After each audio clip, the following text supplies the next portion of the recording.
বিদেশের মাটিতে পাহাড় সমান রান করো জয়ের দেখা পেল না বাংলাদেশ। ওয়েস্ট ইন্ডিজের সাথে 3 ম্যাচে ওয়ানডে সিরিজে প্রথম 2 ম্যাচে হেরে সিরিজ হাতছাড়া আগেই করেছে বাংলাদেশ। চেয়েছিল শেষ ম্যাচটি ভালো কিছু করার, সেই লক্ষ্যে মাঠে ব্যাট করতে নামে বাংলাদেশ। কিন্তু ওয়েস্ট ইন্ডিজের মাঠে ওয়েস্ট ইন্ডিজের বিরুদ্ধে পরিকল্পনা সেটা তারা কি বাস্তবতা হতে দিবে? তাই তো দিল না। শুরুতেই তানজিম তামিমের উইকেট ক্যাচ আউট দিয়ে ফিরে যান পেভিলিয়নে।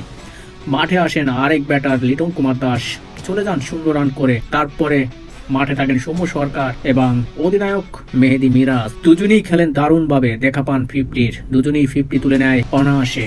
দুজনেই ইঙ্গিত দিলেন বড় কোনো সংগ্রহের পথে টিম বাংলাদেশ। বাস্তবে তাই হয়েছে। সৌম্য সরকার আউট হন 73 বলে 73 রান করে।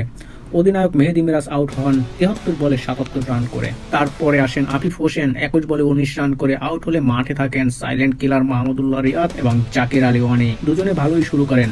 মাহমুদুল্লাহ রিয়াদ জাকির আলী অনেককে সাথে নিয়ে ভালোই খেলেন। মাহমুদুল্লাহ রিয়াদ দুজনেই দেখা পান 50-র। শেষ 10 ওভারে বাংলাদেশ রান তুলে নেয় 104।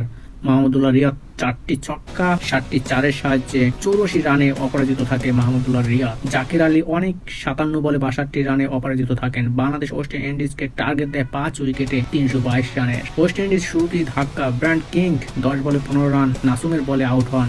আলিক আথানেই 8 বলে 7 রান করে আউট হন। টিকতে পারেননি সাই হোপো। প্রথম 10 ওভারে বাংলাদেশ চাপে রাখে ওয়েস্ট ইন্ডিজকে। 53 রান দিয়ে তুলে নেন সেরা 3টি উইকেট। তারপরে শারফেন রাদারফোর্ড মাঠে এসে শুরু করেছেন তাণ্ডব। বেশি সময় থাকতে পারেননি তাসকিনের বলে ফিরে যান 30 বলে 33 রান করে। বাংলাদেশের জন্য কাল হয়ে আসেন কেসি কাটি 48 বলে 50 করে শেষ পর্যন্ত 95 করে আউট হন। আউট হওয়ার আগে দলকে নিয়ে গেছেন নদীর পারে। তারপরে গুডাকেশ মতিকে সাথে নিয়ে অভিষেক ব্যাটার আমির জঙ্গু একাই দলকে টেনে নেন। অভিষেকই দেখা পান সেঞ্চুরির।